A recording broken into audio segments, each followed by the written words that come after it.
नहमदुहु व नुसल्ली अला रसूलिहिल करीम। दोस्तों, आज का जो वजीफ़ा है ये उनके लिए है, उन हजरात के लिए है जो हरमैन का सफ़र करना चाहते हैं मगर सफ़र कर नहीं पाते, किसी भी वजह से वहाँ जा नहीं पाते, पहुँच नहीं पाते। उनके पास पैसे नहीं हैं, पैसे हैं, दौलत है, उसके बावजूद भी वहाँ उनका बुलावा नहीं आता, वहाँ जा नहीं पाते, वहाँ पहुँच नहीं पाते। इरादा करते हैं कि अब जाएंगे तो फिर दुनिया का कोई काम आ गया, उस तरफ मसरूफ़ हो गए। फिर इरादा करते हैं जाएंगे, फिर कोई और काम आ गया, उस तरफ मसरूफ़ हो गए। या कुछ ऐसे अहबाब हैं जिनके पास बिल्कुल कुछ नहीं है, खाने तक के पैसे नहीं हैं और वो वहां के लिए दिली तमन्ना रखते हैं। ये दिल की तमन्ना किसकी नहीं है? कौन ऐसा मुसलमान होगा जिसकी ये दिल की तमन्ना और ख्वाहिश ना हो कि वो हज और उम्रा करे। एक पुराना वाक़या मुझे याद आ गया, एक छोटी सी बात है। मैं एक मस्जिद से नमाज पढ़ के बाहर निकला, वहां मैं देखा करता था कि एक बुढ़िया हमेशा बाहर बैठ के मांगा करती थी। कौन थी, कहां से आती थी, मैं नहीं जानता, मगर हमेशा तकरीबन इलावा फजर के वो हर नमाज में मौजूद होती थी। अच्छा, जब नमाज का टाइम होता वो वहीं जहां बैठी हुई है आगे पीछे होकर अपनी नमाज पढ़ लेती। तो कुछ दिन तक वो बुढ़िया औरत मुझे नजर नहीं आई। जब वापस आई तो मैंने उनसे पूछा कि अम्मा आप कहाँ गई हुई थी? कहने लगी आपको नहीं पता। मैंने कहा नहीं। मैंने कहा आप कहाँ गई हुई थी? तो कहने लगी मैं तो उम्रा कराई हूं। मैंने कहा भाई आपको किसने भेज दिया, आप उम्रे पर कैसे चली गई? आप तो जो है यहाँ बैठ के, आपके पास तो खाने के पैसे नहीं, तो आप उम्रे के लिए कैसे चली गई?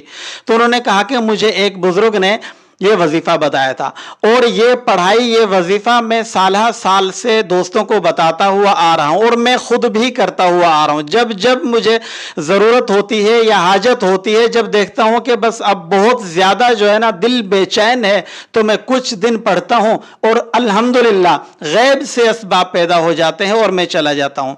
और उस औरत को, उस बुढ़िया को ये वजीफा किसने दिया था? ये वजीफा भी मेरे एक शागिर्द ने ही उन्हें दिया था, उन्हें बताया था। उन्होंने बताया कि मुझे, फिर बाद में उन्होंने बताया कि हाँ उनको ही मैंने बताया था। उन्होंने मुझसे पैसे मांगे तो मैंने उनको पैसे दिए, उनको मैंने 1000 रुपये निकाल के दे दिए। तो उन्होंने कहा कि मेरे दिल के अंदर एक ख्याल आया, भाई मैं उनसे पूछूं कि आप उम्रा करोगी? उन्होंने कहा कि मैं उम्रा ज़रूर करूंगी। तो उन्होंने उनको ये तस्बीह बता दी। वो उनसे मैंने पूछा कि आपने अच्छा वो तस्बीह कितना अरसा पढ़ी? तो वो बूढ़ी अम्मा जो, उन्होंने कहा कि इस तस्बीह को मैंने सिर्फ 1 महीना पढ़ा। इस तस्बीह को सिर्फ 1 महीना पढ़ा। महीने के अंदर अंदर अल्लाह रब्बुल आलमीन ने देखो कैसे उसके गैब से इंतजामात कर दिए और वो अल्लाह रब्बुल आलमीन का घर देख के आ गई।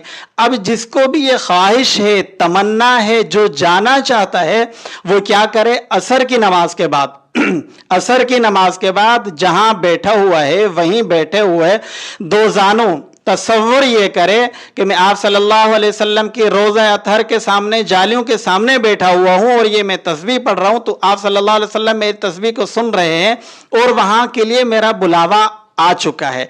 तस्बीह क्या है? अल्लाह के कुछ इस्म हैं। वो इस्म क्या है? ला इलाहा इल्लल्लाहुल फत्ताहुल अलीमुर रकीबुल मन्नान। ला इलाहा इल्लल्लाहुल फत्ताहुल अलीमुर रकीबुल मन्नान। ये तस्बीह मैंने, एक किताब है, अब जहन में मुझे नाम नहीं आ रहा, उस किताब के अंदर भी मैंने पढ़ी थी, बहुत पुरानी किताब है, उसके अंदर भी मैंने देखी, मगर मुझे मेरे शेख ने बताया। जब मुझे मेरे शेख ने इस तस्बीह का मुझे कहा, मैंने इस तस्बीह को पूरा 1 महीना भी नहीं पढ़ा था। मेरे गैब से इंतजामात हो गए और अल्हम्दुलिल्लाह जब से मैंने पढ़ना शुरू किया है, अल्हम्दुलिल्लाह मेरा कई बार वहां का हिजाज का सफर हुआ है। तो इस अमल की आप सबको इजाजत है, आप भी पढ़ें और अपने दोस्त अहबाब को भी बताएं।